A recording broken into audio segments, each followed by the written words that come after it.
Good morning बच्चों। हम लोग भारत का भूगोल देख रहे हैं और भारत के भूगोल में हम लोग आज 3 चैप्टरों को एक साथ कवर किया जाएगा, जिसमें हमारा पहला चैप्टर होगा भारत की प्रमुख बंदरगाह।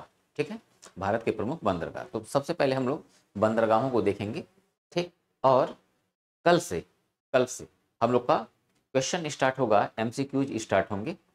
ठीक, तो उसको हम लोग कवर किया जाएगा और लगभग अब हमारा ज्योग्राफी, ठीक है, खत्म होने वाला है। ठीक ना, खत्म होने वाला है एमसीक्यूज। अब ये कंटिन्यू मैं कराते रहूँगा। ठीक है, तो बहुत ज़्यादा नहीं जाएगा, 4 से 5 एमसीक्यूज मैक्सिमम जाएंगे। ठीक है, उतने में पूरा कवर हो जाएगा। ठीक है, तो हम लोग आज देखने जा रहे हैं भारत के प्रमुख बंदरगाह। ठीक है, प्रमुख बंदरगाह। तो यहाँ हम देखें तो सबसे पहले बंदरगाह को हम लोग लिख दें पोर्ट, यानी बंदरगाह। बंदरगाह, ठीक। अब ये बंदरगाह क्या चीज है भाई? सबसे पहली बात तो यही है, बंदरगाह क्या चीज है। तो बहुत समस्या नहीं है, 99.99% बच्चे जानते होंगे कि बंदरगाह क्या है। तो बंदरगाह बंदरगाह वो है जहां से हम क्या करते हैं, समुद्री मार्ग से सामान का, वस्तुओं का आयात और निर्यात करते हैं। ठीक ना, आयात और निर्यात करते हैं। तो जिस स्थान से समुद्री रास्तों के द्वारा आयात निर्यात किया जाता है, तो पर्टिकुलर जो वो स्थान होता है जहां से शिप निकलती है, ठीक, तो पर्टिकुलर उस स्थान को हम क्या बोलते हैं, पोर्ट बोलते हैं, बंदरगाह बोलते हैं। अब ये बंदरगाह बच्चों 3 टाइप के होते हैं। पहला टाइप बड़ा, दूसरा मध्यम और तीसरा लघु। ठीक है, तीसरा लघु। तो ये 3 टाइप के बंदरगाह हैं। 3 टाइप के बंदरगाह में हम लोगों को मेनली जो देखना है वो कौन देखना है, फर्स्ट नंबर का। ठीक ना, यानी कि बड़े बंदरगाह। तो बड़े बंदरगाहों को हम देखें तो इसमें सबसे पहली बात हमको ये जानना होगा, जो बड़े बंदरगाह हैं, बड़े बंदरगाह सब शॉर्ट में बच्चों लिखूंगा। ठीक है, बच्चे कहते हैं सर लिखा मत करिए, समय लगता है। ठीक है, बिल्कुल। बड़े बंदरगाह जो है, इनका इनका नियंत्रण नियंत्रण या रख रखाव, ठीक है, इनका नियंत्रण या रख रखाव कौन करता है, तो सेंट्रल गवर्नमेंट। ठीक ना, यानी केंद्र सरकार, केंद्र सरकार। ठीक, और मध्यम प्लस छोटे छोटे बंदरगाह ये बच्चों सम्मिलित होते हैं समवर्ती सूची में। समवर्ती सूची, समवर्ती सूची मैंने बताया है, संविधान में हमारे वहां शक्तियों का बंटवारा किया गया है सूची बनाकर। तो केंद्र सूची यानी सेंटर लिस्ट, ठीक, स्टेट लिस्ट और कंसर्न लिस्ट। ठीक ना, कंसर्न लिस्ट। ठीक, तो ये केंद्र सूची, राज्य सूची, समवर्ती सूची। तो केंद्र सूची का जो विषय है उस पे सेंट्रल गवर्नमेंट का राइट है। स्टेट लिस्ट जो है यानी राज्य सूची का विषय, उसमें जो मुद्दे सम्मिलित हैं उस पे राज्य सरकार यानी स्टेट गवर्नमेंट उसको अधिकार है। और जो कंसर्न लिस्ट है, ठीक, यानी समवर्ती सूची, इस पे किसका अधिकार है, इस पे सेंटर और स्टेट दोनों का अधिकार है। परंतु जब कभी इन दोनों में टकराव की स्थिति आती है, कॉन्फ्लिक्ट होता है कि हमारी बात मानी जाए कि तुम्हारी, तो ऐसी स्थिति में हमारे केंद्र को मजबूत बनाया गया है संविधान के द्वारा, तो इसलिए यहाँ पे अंतिम रूप से बात किसकी मानी जाती है, सेंटर की। ठीक, तो समवर्ती सूची में सम्मिलित विषयों पर कानून बनाने के जो अधिकार है वो केंद्र एवं राज्य दोनों के पास होते हैं। ठीक है, तो मध्यम एवं छोटे बंदरगाह जो है वो समवर्ती सूची में सम्मिलित है। इस पे सेंटर सेंटर और स्टेट दोनों क्या कर सकते हैं, दोनों कानून बना सकते हैं। यानी कि इसका देखभाल देखभाल और देखभाल या रख रखाव कौन कर सकता है, सेंटर और स्टेट दोनों। ठीक ना, दोनों। मगर दोनों में जब कभी टकराव होगा तो अंतिम रूप से बात किसकी मानी जाएगी, केंद्र सरकार की मानी जाएगी। ये इतनी बात हो गई। ठीक, दूसरी बात हमारा जो इंपोर्ट एक्सपोर्ट होता है, इंपोर्ट मतलब आयात, आयात मतलब वस्तुओं को, ठीक है, अपने देश में विदेशों से मंगाना, ठीक है। निर्यात मतलब अपने यहाँ से वस्तुओं को किसी अन्य देश में भेजना, ठीक, यानी निर्यात यानी एक्सपोर्ट, ठीक। तो ये इंपोर्ट एक्सपोर्ट जो होता है समुद्र के मार्ग से, तो अब इसमें एक क्वेश्चन बन जाता है कि हमारे ट्रेड का कुल कितना परसेंट, ठीक ना, हमारे व्यापार का कुल कितना प्रतिशत बंदरगाहों के द्वारा होता है, ठीक। तो हमारे व्यापार का कितना प्रतिशत व्यापार बंदरगाहों के द्वारा होता है। तो ये रेशियो जो है बच्चों, ये रेशियो एकदम देखो एक्यूरेट नहीं इसका डेटा मिल पाता है, 85%, ठीक है, 85% से 90% तक। तो 85 से 90% तक ट्रेड हमारा कैसे होता है, हमारा ट्रेड होता है, ठीक है, समुद्र से, ठीक ना, महासागरों से। बाकी हम देश के अंदर देखते हैं, देश के अंदर ट्रेन है, ट्रेन में क्या, मालगाड़ी, ठीक, और इसके बाद से ट्रक वगैरह हैं, ट्रक वगैरह, इनसे हमारे यहाँ व्यापार होता है। परंतु विदेशों में ट्रेन से व्यापार नहीं होता, ठीक ना, ट्रेन से व्यापार नहीं होता। भाई समुद्र से घिरा हुआ है, ट्रेन कहाँ जाएगा, समझ रहे हो ना, कहाँ जाएगा। अब पाकिस्तान में एक दो ट्रेन जाती हैं, ठीक है, तो वो पाकिस्तान से बस कह सकते हैं, अदरवाइज अदरवाइज ट्रेन से हमारे वहाँ व्यापार नहीं होता। बात करें हम एरोप्लेन की, तो इतना एक्सपेंसिव है कि, और इतना कम स्पेस है उसमें, कितने सामान को जो है कि लाद के आप ले आ पाएंगे, ठीक। तो इस वजह से विदेशों से जो हमारे यहाँ आयात निर्यात होते हैं, ठीक, वो सारे आयात निर्यात, ठीक है, जो समुद्र से हो रहे हैं, तो कुल आयात निर्यात का कितना परसेंट समुद्र से है, तो 85 से 90%, ठीक ना। ये बात बच्चों ध्यान में रखना होगा, ठीक। अब 13 बंदरगाह वो कौन कौन से हैं, यही पूछेगा। जैसे क्वेश्चन क्या बनाएगा, ठीक है, क्वेश्चन क्या बनाएगा, अब देख लो क्वेश्चन क्या बनाएगा। क्वेश्चन बनाएगा बच्चों कि कांडला, ठीक है, कांडला बंदरगाह, कांडला बंदरगाह किस स्टेट में है, ठीक है। तो अब स्टेट में गुजरात, ठीक है, बी बी कर्नाटका, ठीक ना, कर्नाटका, सी तमिलनाडु, तमिलनाडु, और डी आंध्र प्रदेश, ऐसे देगा, ठीक ना। तो कांडला नामक बंदरगाह किस राज्य में है, तो कांडला बंदरगाह किस राज्य में है, तो ये गुजरात में है, ठीक ना, गुजरात में, ठीक। तूतीकोरिन नामक बंदरगाह कहाँ है, तो सर तमिलनाडु में है, तमिलनाडु में, ठीक है। तो ऐसे बच्चों क्या होंगे, हमसे क्वेश्चन पूछे जाएंगे, तो हमको इन्हीं क्वेश्चनों को करना है। तो अब आगे अगर हम इसमें देखें, तो बड़े बंदरगाह हमारे वहां कितने हैं, और लघु और मध्यम बंदरगाह कितने हैं। तो वर्तमान समय की बात करें, वर्तमान समय की, तो हमारे वहां बंदरगाह जो बड़े हैं उनकी कुल संख्या कितनी है, 13, और मध्यम प्लस लघु, लघु, ठीक, ये कितने हैं, ये करीब करीब 200, ठीक ना, 200 के करीब। तो ये बच्चों इतना डेटा हम लोगों को पता होना चाहिए। अब 13 जो बंदरगाह हैं वो किस राज्य में है, किस राज्य में है, ये बात हम लोग को यहाँ पे जानना होगा। और इसको हम लोग एक डायग्राम के माध्यम से, मैप के माध्यम से हम लोग क्या करेंगे, तुरंत समझ लेंगे, ठीक। बहुत समस्यात्मक बात ये नहीं है, ठीक। तो जैसे अब यहाँ पे ज्यादा कुछ करना नहीं है, ये क्या किया, बना दिया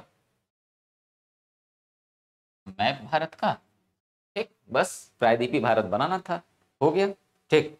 अब करना क्या है, 13 बंदरगाहों को दर्शाने हैं, ठीक है, 13 बंदरगाहों को, ये हो गया अंडमान, और नीचे ये हो जाता है निकोबार, अंडमान निकोबार, ठीक है।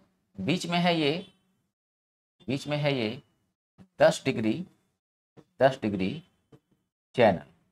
इन शब्दों को मैं बच्चों समझाया हुआ हूँ, क्या होता है चैनल वगैरह वगैरह, ठीक।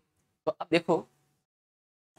देखो क्या है, यहाँ यहाँ एक बंदरगाह गुजरात में, गुजरात में, ठीक, दूसरा यहाँ हम देखें, ये महाराष्ट्र का क्षेत्र, तो महाराष्ट्र में 2 बंदरगाह बड़े बड़े, ठीक ना, ये हो गए। तो इसके बाद से हम यहाँ गोवा, ठीक ना, गोवा, गोवा को देखें, और फिर यहाँ हम देखेंगे कर्नाटक, और यहाँ फिर देखेंगे केरल, ठीक है। तो 1 2 3 4 5 6, ठीक है, 6। और ऊपर से आ जाएं, तो ऊपर से यहाँ आ जाएं, तो यहाँ हो जाएगा, ठीक है, कलकत्ता, ठीक है, बंदरगाह। फिर इसके बाद से यहीं हो जाएगा बगल में हल्दिया, और यहाँ हो जाएगा पारादीप, ठीक है, पारादीप। और यहाँ हो जाता है विशाखापट्टनम, विशाखापट्टनम। और यहाँ हो जाएगा चेन्नई बंदरगाह, और यहाँ हो जाता है तूतीकोरिन, ठीक। और यहाँ एक इस जगह पे हो जाएगा अंडमान निकोबार में, ठीक है। तो जरा काउंट कर लें, तो 1 2 3 4 5 6 7 8 9 10 11 12 13, ठीक है। तो 13 बंदरगाह हमारे सामने आ गए, ठीक है। अब ये इन दोनों को हम यहाँ अगर एक साथ लिख दें, तो ये हो गया वेस्ट बंगाल। अगर एरिया नहीं याद होगा तो फिर दिक्कत होगी। और इसको अगर यहाँ बना दे, तो ये हो गया उड़ीसा, और ये हो जाएगा आंध्र प्रदेश, ये आंध्र प्रदेश, और ये हो जाएगा तमिलनाडु, ये भी हो जाएगा तमिलनाडु, ठीक ना, तमिलनाडु। और यहाँ ये हो जाता है केरला, केरला, ठीक। यहाँ पूरा ये एरिया लेके हो जाएगा कर्नाटका, ठीक ना, करण लिख दिया मैंने। और ये हो जाएगा गोवा, और यहाँ पूरा ये हो जाता है MH यानी महाराष्ट्र, और ये हो गया G और J, G और J यानी गुजरात, ठीक। और हम इसको लिख दें अंडमान निकोबार, ठीक है, अंडमान निकोबार। तो यहाँ तक की बात क्लियर, ठीक है, यहाँ तक की बात क्लियर। अभी अभी जैसे अगर कोई बच्चा मैप ये बना रहा हो तो बहुत शानदार बात है। कोई भी मैप बना रहा है अगर, तो क्या कर सकता है, वो पहले इतने का स्क्रीनशॉट ले ले, और लेने के बाद ये जैसे मैंने कर रखा है ना, ठीक, ये काम पहले कर लो, ठीक। मैं हट जाता हूँ, हो गया होगा बच्चों इतना, ठीक। अब हम इसका क्या करेंगे बच्चों, बस नामकरण हमको कर देना है, नामकरण कर देना है, ठीक है। चलो, तो हम लोग इसका नामकरण कर दें। तो जैसे यहाँ देख लें, तो ये हो गया कांडला, कांडला, या अब इसका नाम चेंज कर दिया गया है दीनदयाल, दीनदयाल,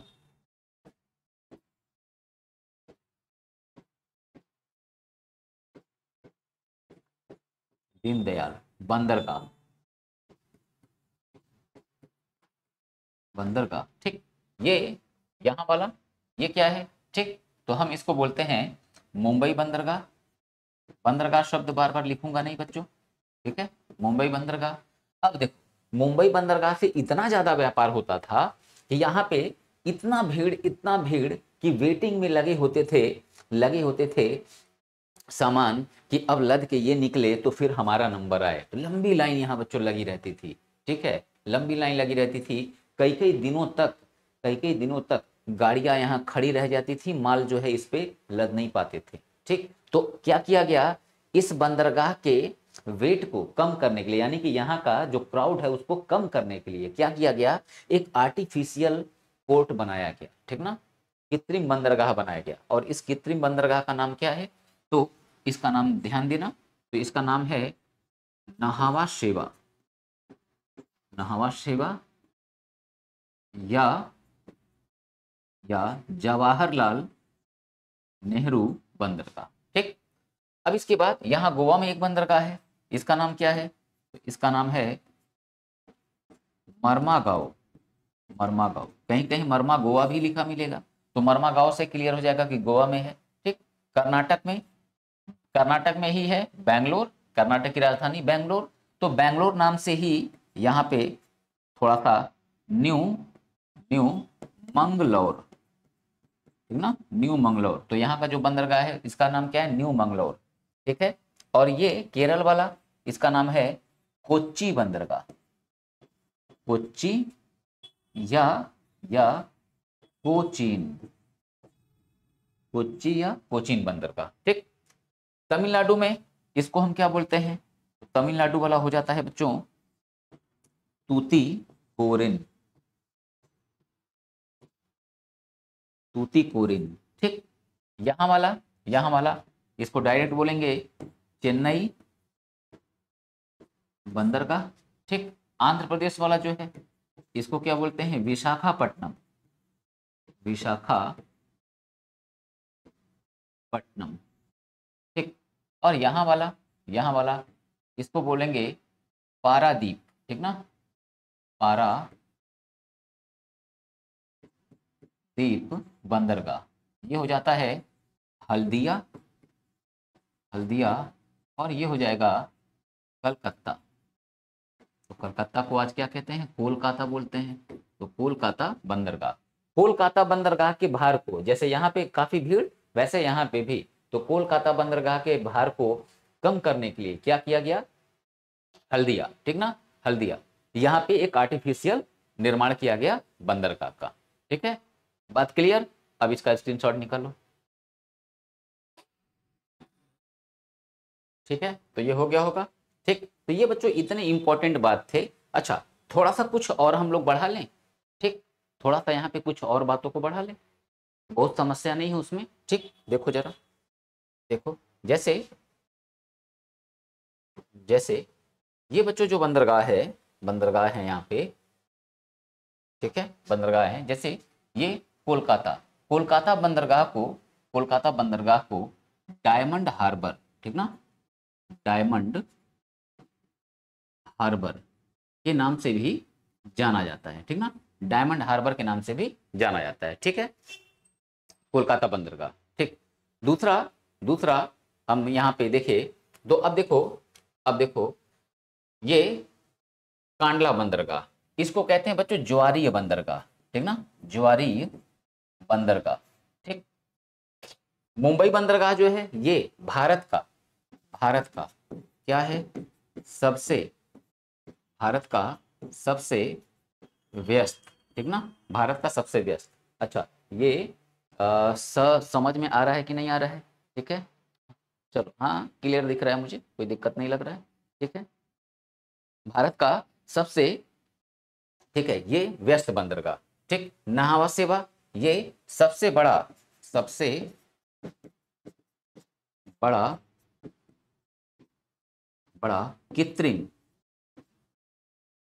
कृत्रिम मतलब, ठीक है, आर्टिफिशियल। ठीक, अब कोची बंदरगाह की कुछ इससे भी तथ्य हैं। हाँ, मसालों का व्यापार कहाँ से किया जाएगा, तो मसालों का व्यापार यहीं से किया जाता है। ठीक है, मसालों का व्यापार यहीं से किया जाता है। ठीक, अच्छा आगे बढ़ें। ठीक है, आगे बढ़ें तो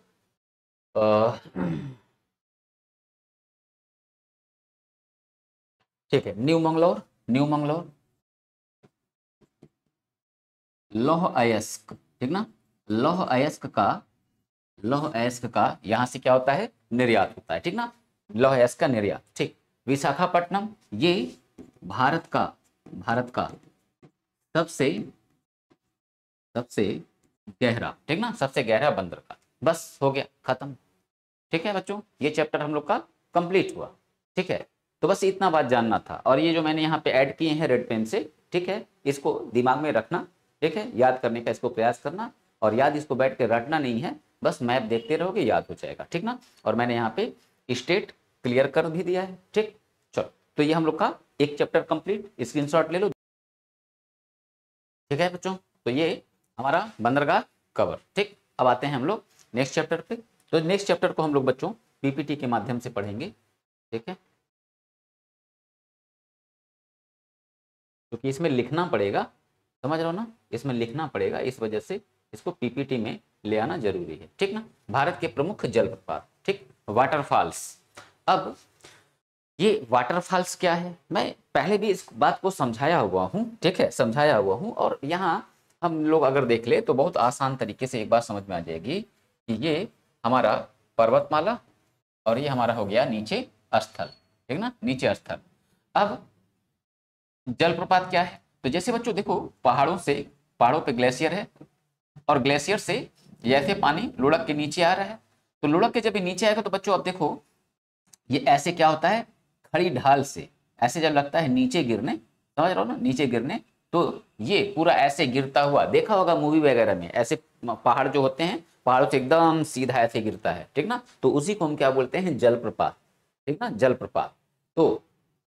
तो हम लोग इसी जलप्रपात को बच्चों जा रहे हैं देखने, ठीक है, तो पीपीटी के माध्यम से। तो जलप्रपात का यहाँ कोई विशेष परिभाषा नहीं है, तो परिभाषा और सब चक्कर में बहुत नहीं पढ़ना है, ठीक। आते हैं हम लोग अगले पॉइंट में, तो देखते हैं भारत के प्रमुख जलप्रपात, ये रहा सामने, ठीक है।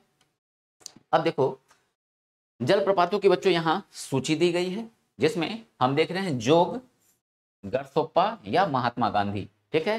तो इस जलप्रपात के 3 नाम हो गए हैं, जोग, गरसोप्पा और महात्मा गांधी जलप्रपात। इसकी हाइट कितनी है, 253 मीटर, और ये क्या है, इसकी विशेषता है, यह भारत का सबसे ऊंचा, क्या है, भारत का सबसे ऊंचा जलप्रपात है। अच्छा, किस नदी पर है, तो ये किस नदी पे है, तो ये है शरावती नदी, ठीक ना, शरावती नदी।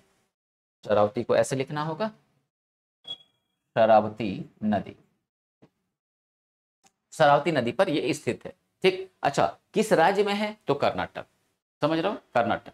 तो ये इंपॉर्टेंट पॉइंट है, समझ रहे हो। अब सेकंड नंबर पे बच्चों देखिए, हम सेकंड नंबर पे देखें तो हाइट के अकॉर्डिंग, ठीक है, हाइट के अकॉर्डिंग सेकंड नंबर पे कौन आ जाएगा, तो सेकंड नंबर पे आ जाएगा बच्चों कुंचिकल, कुंचिकल, ठीक ना, कुंचिकल जलप्रपात, कुंचिकल जलप्रपात। अब मैटर फंसेगा, ठीक ना, अब मैटर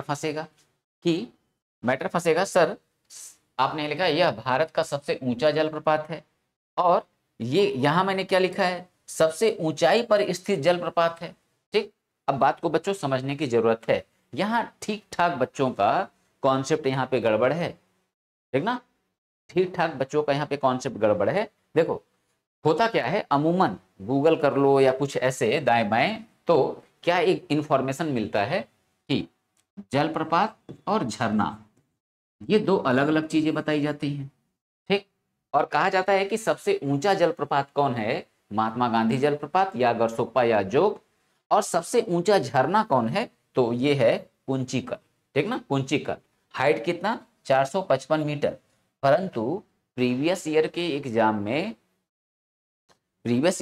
में, जोग या गरसोप्पा जलप्रपात आंसर में रहा है, तो अच्छा किस परिप्रेक्ष्य में रहा है, और आंसर में कुंचिकल भी रहा है, तो किस परिप्रेक्ष्य में रहा है, ये बात भी हमको यहाँ पे समझना जरूरी है। तो अब देखो जैसे जैसे यहाँ आ जाए हम पेज पे, ठीक है, पेज पे जैसे बच्चों देखो ये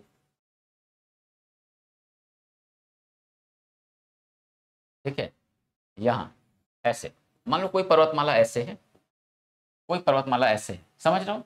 तो अब यहाँ ग्लेशियर, अब ग्लेशियर से क्या हो रहा है, ग्लेशियर से ये ऐसे निकल रहा है, ठीक ना, नदी निकला, और निकलने के बाद अब देखो अब ये क्या होगा, यहाँ सीधे एकदम, ठीक ना, सीधे एकदम ऐसे खड़ी ढाल से ऐसे ये नीचे गिरेगा।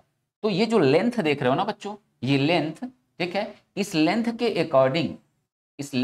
अकॉर्डिंग सबसे ऊंचा जलप्रपात कौन होता है, तो लेंथ के अकॉर्डिंग होता है जोग या गरसोप्पा, ठीक ना, जोग या गरसोप्पा, ठीक। अच्छा, अब इसी बात को जरा हम आगे समझे, हो गया, ठीक, ये मैंने लिख दिया, चलो जोग, महात्मा गांधी गरसोप्पा जोग है, ठीक। अब यहाँ पे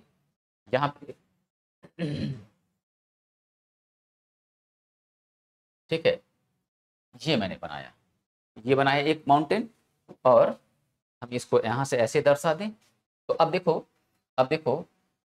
यहाँ से, ठीक ना, यहाँ पानी, ठीक है, पानी, और ये क्या हो रहा है, यहाँ से ऐसे गिर रहा है, ठीक ना, गिर रहा है, परंतु ये डायरेक्ट नीचे नहीं आ रहा है, ये यहाँ पे आ रहा है, फिर इसके बाद ये यहाँ पे आ रहा है, और फिर यहाँ ऐसे ढुलकते हुए, ठीक ना, फिर ये आ रहा है नीचे।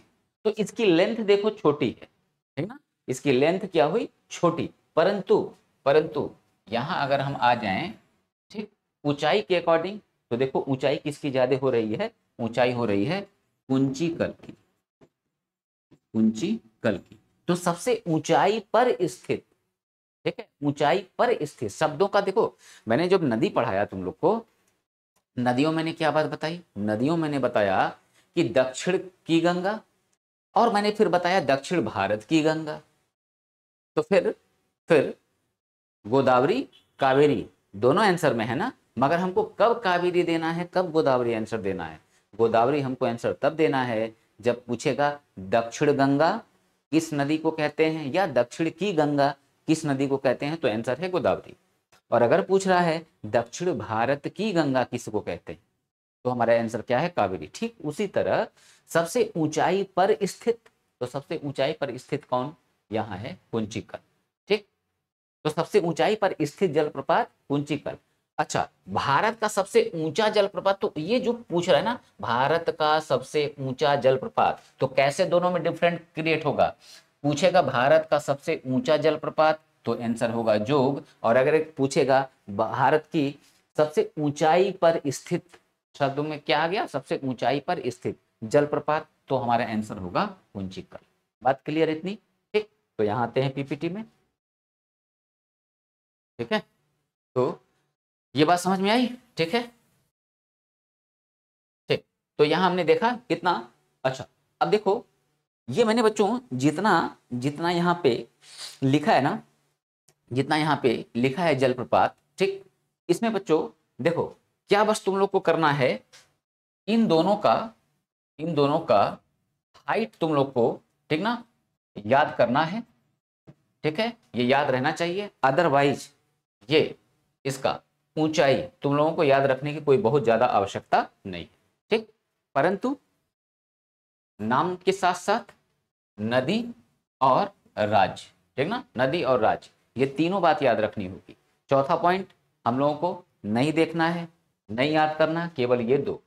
हालांकि मैंने बोल रखा है देखो जीएस है, जीएस में लिमिटेशन नहीं होते हैं चीज़ों के, परंतु पढ़ाते पढ़ाते जो एक अनुभव रहा है हाँ कि भाई इस यहाँ ये हम छोड़ सकते हैं, सेफ तो नहीं मानते हैं, परंतु ये है कि भाई 85% तो सेफ है ही, 90% सेफ है। तो बस ये पॉइंट याद रखना। अब बोल बोल के मैं यहाँ पे क्या बताऊँ कि ये इतना हाइट, इतना ये, इतना वो, तो ये तो यार स्क्रीनशॉट हो जाएगा, स्क्रीनशॉट ले लोगे तुम लोग, खुद ही पढ़ लोगे। मैं क्या मतलब हिंदी नहीं पढ़ पाओगे कि मैं बोल के बताऊँ, तो मतलब समझ गए होगे, यानी कि मैं इस सारी बातों को यहाँ पे रिपीट करने वाला नहीं हूँ। तो तुम लोग को क्या करना है, स्क्रीनशॉट निकाल लेना है और इसके बाद से, ठीक है, इसको याद करना है। ठीक है, याद करना है। बहुत अगर याद करने में दिक्कत होगा तो क्या करना है, भारत का एक मैप बनाना है, और मैप बनाने के बाद मैप में इसको लोकेट कर दो, वो और ज़्यादा तैयार होगा, समझ लो ना, वो और अच्छे से तैयार होगा। बस दिक्कत यही है, मेहनत करना पड़ेगा, समझ लो ना, मेहनत करना पड़ेगा। तो मैप बना के सबको लोकेट करा दो राज्य वाइज, राज्य सब जान ही रहे हो कहाँ है, कौन सा राज्य, अब उसी राज्य में लाइन खींच खींच के पूरा दिखा दो, समझ रहे हो, दिखा दो। मान लो मध्य प्रदेश में 2-3 ठो है, तो मध्य प्रदेश का जो क्षेत्र है उसको दिखा के खींच दो, ये मध्य प्रदेश से 3 लाइन, और तीनों लाइनों में नामकरण कर दो, हो जाएगा, समझ लो। ठीक है, स्क्रीनशॉट ले लो बच्चों इसका।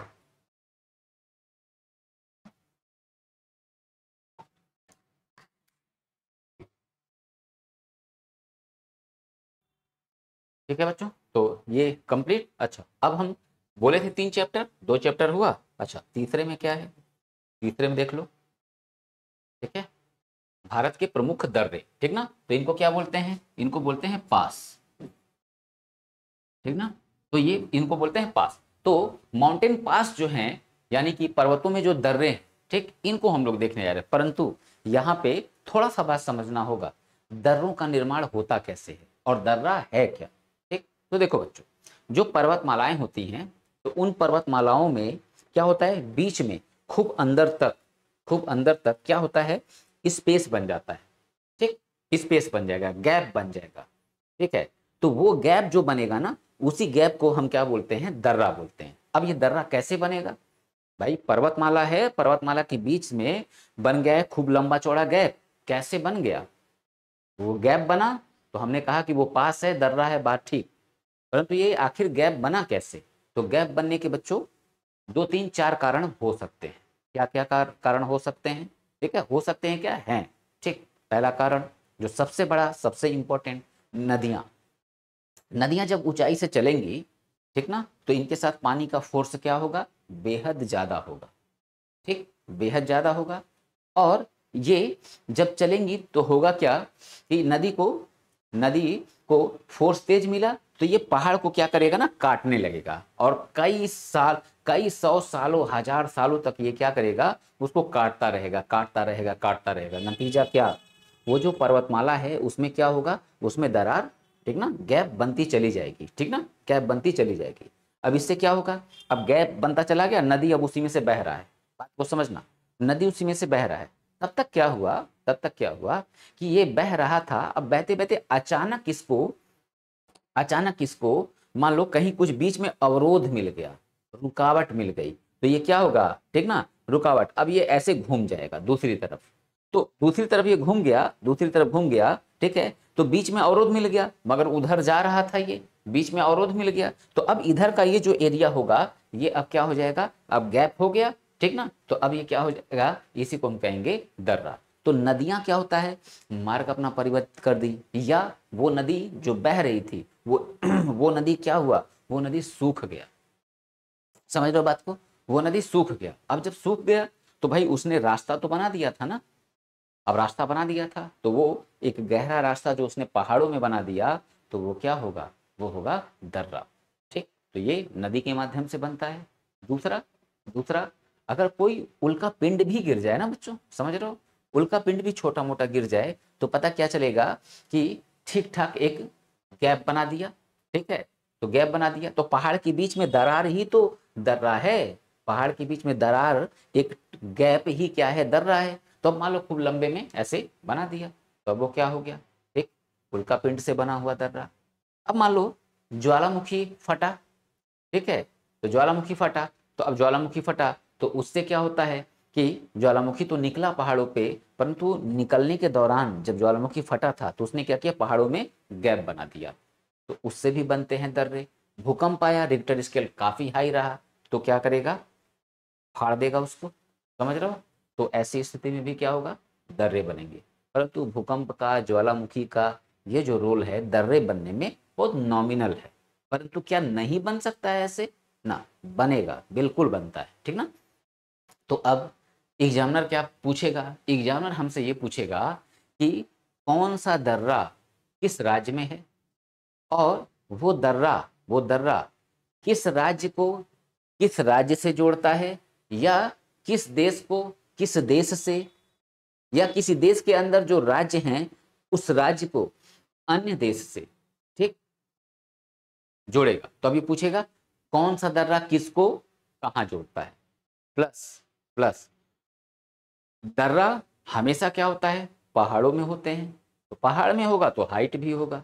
तो एग्जामिनर कभी कभी क्या करता है, उसका हाइट भी पूछ लेता है। तो यही सारी बातें बच्चों हम लोगों को यहाँ आज क्लास में समझनी, ठीक है, समझनी। अब जैसे हम बात कर लें काराकोरम दर्रा, ठीक, तो पूछेगा काराकोरम दर्रा कहाँ है, तो हम क्या बताएंगे, जम्मू कश्मीर में है। ठीक है, तो अब ये क्या करेगा, भारत को चीन से जोड़ेगा, ठीक ना, भारत को चीन से जोड़ेगा। अब इसका हाइट जो है लगभग 5,500 मीटर, समझ रहे हो, लगभग 5,500 मीटर। तो ऐसे क्या होंगे, क्वेश्चन बनेंगे। तो इसमें दो बात सबसे इंपॉर्टेंट है, किसको किससे जोड़ेगा, ठीक है, किसको किससे जोड़ेगा और किस राज्य में है ये दर्रा। ये दो क्वेश्चन बच्चों हमेशा पूछे जाते हैं। तो हम लोग पीपीटी में इन्हीं सारी बातों को देखेंगे। ठीक है, दर्रे की परिभाषा यहाँ लिख रखा है, किसी पर्वत एवं पहाड़ी में स्थित संकरी द्रोणी व निचला भाग जिससे होकर स्थल मार्ग गुजरता है। ठीक ना, तो नदी क्या किया, सूख गया, मार्ग परिवर्तित कर दिया, जगह बना दिया है। अब लोग क्या होगा, उसमें से आना जाना शुरू कर देंगे, तो वो क्या होगा, दर्रा होगा। ठीक, तो दर्रा कहते हैं, लिखा हुआ है। अब यहाँ आ गई काम की बात, तो देखो काराकोरम दर्रा इसी की चर्चा कर रहे थे, जम्मू कश्मीर में है, भारत को चीन से जोड़ता है। विशेषता क्या है, भारत का सबसे ऊंचा दर्रा है, ठीक ना, सबसे ऊंचा दर्रा, और इसकी हाइट कितनी है, 5,664 मीटर, ठीक ना, 5,664 मीटर। ठीक, जोजिला दर्रा ये कहाँ है, जम्मू कश्मीर, अच्छा, ये किसको जोड़ेगा? तो श्रीनगर को जोड़ता है बच्चों लेह से, ठीक ना, लेह से, ठीक। और यहां लिखा है मैंने, यह सिल्क रूट का ही भाग है। अब ये सिल्क रूट क्या है? सिल्क रूट को बोलते हैं रेशम मार्ग। सिल्क रूट को क्या बोलते हैं? रेशम मार्ग। तो प्राचीन भारत में हम देखें, प्राचीन भारत में तो चीन का जो क्षेत्र है वहां से रेशम मार्ग गुजरा हुआ था, यानी कि रेशम का व्यापार होता था, उसी को बोलते थे सिल्क रूट। तो वो रास्ता गया हुआ था। आज चीन, ठीक है, चीन फिर से उस रास्ते को बनाने के लिए, ठीक है, आतुर है और उस पर वो कार्य कर रहा है, जिसमें सबसे बड़ा बाधक कौन बन रहा है? बाधक बन रहा है भारत। और भारत को अपनी तरफ मिलाने का प्रयास कर रहा है कि भारत इसमें क्या करे, उसकी सहायता करे। क्यों? क्योंकि ये जो सिल्क रूट जाएगा तो हमारे क्या है, ये लद्दाख, ठीक ना, हमारे लद्दाख से होके जाएगा, समझ रहे हो ना। तो फिर हमारे लद्दाख से होके जाएगा तो हमारी अनुमति उसके लिए बेहद महत्वपूर्ण बन जाता है, ठीक। तो चीन फिर से उसको बनाना चाह रहा है, ठीक है। और उसको हम क्या बोल रहे हैं आज की डेट में? उसको क्या चीन बोलता है? वन बेल्ट रोड, ठीक ना। तो रेशम मार्ग, तो ये रेशम मार्ग जो पुराना था ना चीन के समय, ठीक है, ये वहीं पे स्थित है। कनिष्क, इतिहास जब पढ़ाऊंगा तो बताऊंगा, कनिष्क क्या किया था? रेशम मार्ग इस पे कब्जा कर लिया था कनिष्क ने, ठीक है, कनिष्क ने कब्जा कर लिया था। क्या उसके परिणाम थे, क्या कैसे, हम लोग इतिहास में देखेंगे, ठीक। तो इसलिए यहाँ पे इस बात को चर्चा किया, ठीक। यहाँ लिखा है बुर्जिल दर्रा, कहाँ है? जम्मू कश्मीर। श्रीनगर को गिलगित से जोड़ेगा, हाइट 5000 मीटर, ठीक। अच्छा, ये मैंने क्या बोला कि सारी बात को मैं पढ़ के बताऊंगा नहीं, जो इंपॉर्टेंट है जहां पे लगे कि हाँ यहाँ समझाने की जरूरत है। तो जैसे बनिहाल दर्रा जम्मू कश्मीर में है, श्रीनगर को क्या करेगा? जम्मू कश्मीर से जोड़ेगा। अब नेशनल हाईवे 1A, ठीक ना, नेशनल हाईवे, अब जैसे है ना बच्चों नेशनल हाईवे, ठीक, राष्ट्रीय राजमार्ग संख्या 1 2 3 4 5 6 करते, ठीक ना, 28 29 27, ठीक है, 45 47 ऐसे है ना, ठीक। तो इसमें इसमें NH1, ठीक है, ए, ठीक। तो NH1 नेशनल हाईवे 1, ठीक, उसका ए यहीं से गुजरता है। यहीं पर क्या है? जवाहर सुरंग स्थित है, ठीक ना, यहीं पर जवाहर सुरंग है। तो क्वेश्चन बन गया क्या कि किस दर्रे में, ठीक ना, किस दर्रे में जवाहर सुरंग स्थित है? तो ये ठीक है, कौन सा दर्रा हो गया? ठीक है, बनिहाल दर्रा, बनिहाल दर्रा। और इसी में क्या है? NH1A, ठीक है, NH1A, और यहीं पर जवाहर सुरंग स्थित है। तो क्वेश्चन ऐसे बन सकते हैं। बाकी ये सामने देख रहे हो, स्क्रीनशॉट तुम लोग ले लो, स्क्रीनशॉट ले लो।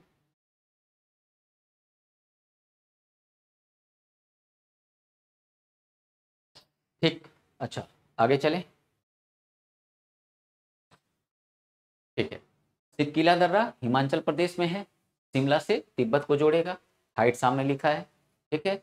गंगटोक से लहासा को जोड़ेगा कौन? नाथुला दर्रा। अच्छा, इसमें बच्चों देखो, दीफू दर्रा, थालघाट, घोरघाट, पालघाट, ठीक ना, लिपू लेक, लिपू लेक, नाथुला, सिपकिला, समझ रहे हो? यानी कि जयलेपला और तूजू दर्रा छोड़ के लगभग ये सारे दर्रे बेहद इंपॉर्टेंट हैं, समझ रहे हो ना। और वैसे भी मैंने एकदम छांट के इसको निकाला है बच्चों, दर्रे और भी हैं। मैंने बहुत छांट के इसको इतना निकाला है और इतना याद करना पड़ेगा, समझ रहे हो। बल्कि मैं अगर ये कहूँ कि इसको मैं हटा रहा हूँ तो नहीं हटाना है, ठीक ना। इस पेज में, इस स्लाइड में जितने भी दर्रे हैं सारे दर्रों को याद करना होगा। और इन दर्रों को याद करने का मानचित्र से बढ़िया, मैप से बढ़िया कोई मेथड नहीं होता। यहाँ बैठ के याद करोगे, माइनस मार्किंग का समय है, एग्जाम हॉल में जाओगे कंफ्यूज हो जाओगे, यार कौन सा था क्या था।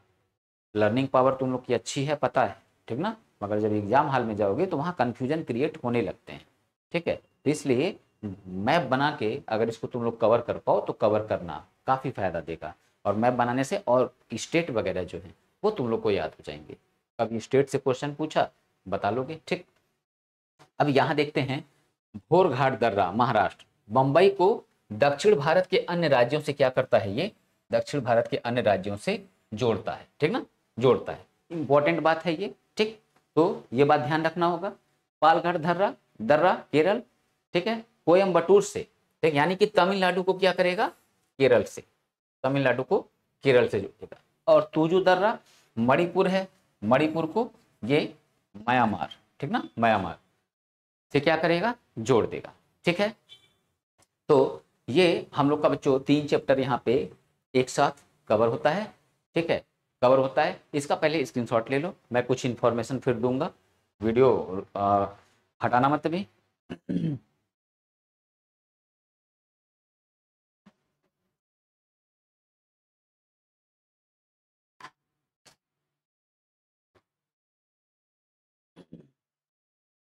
ठीक है, तो देखो बच्चों, कल जो क्लास होगी हमारी, कल वो टेस्ट होगा, ठीक ना, कल टेस्ट होगा, एमसीक्यूज होंगे, कल क्लास नहीं होगी।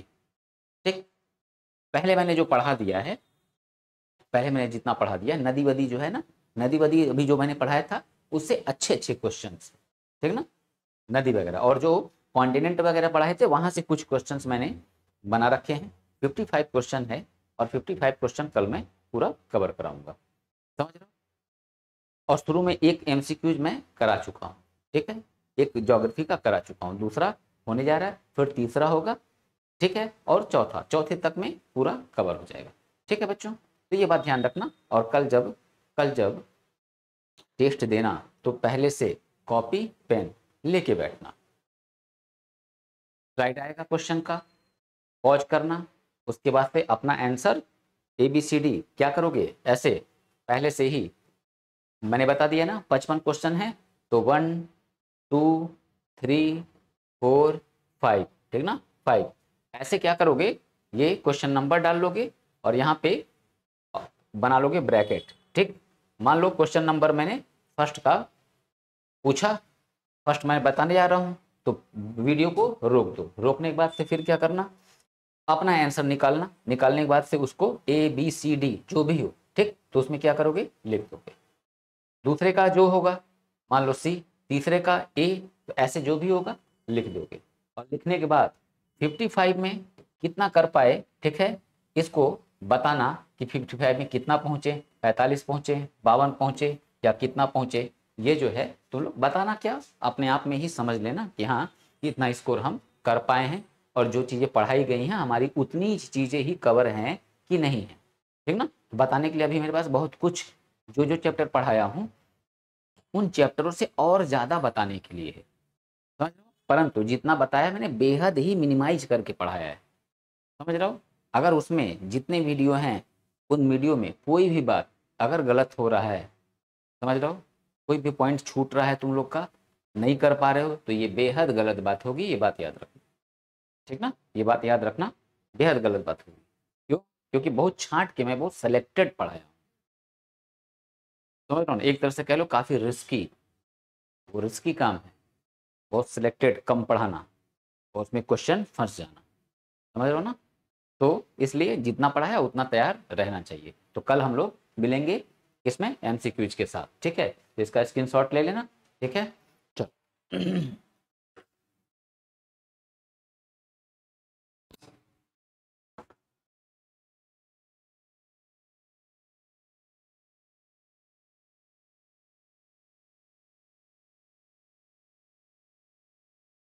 दूसरे चैप्टर में आते हैं।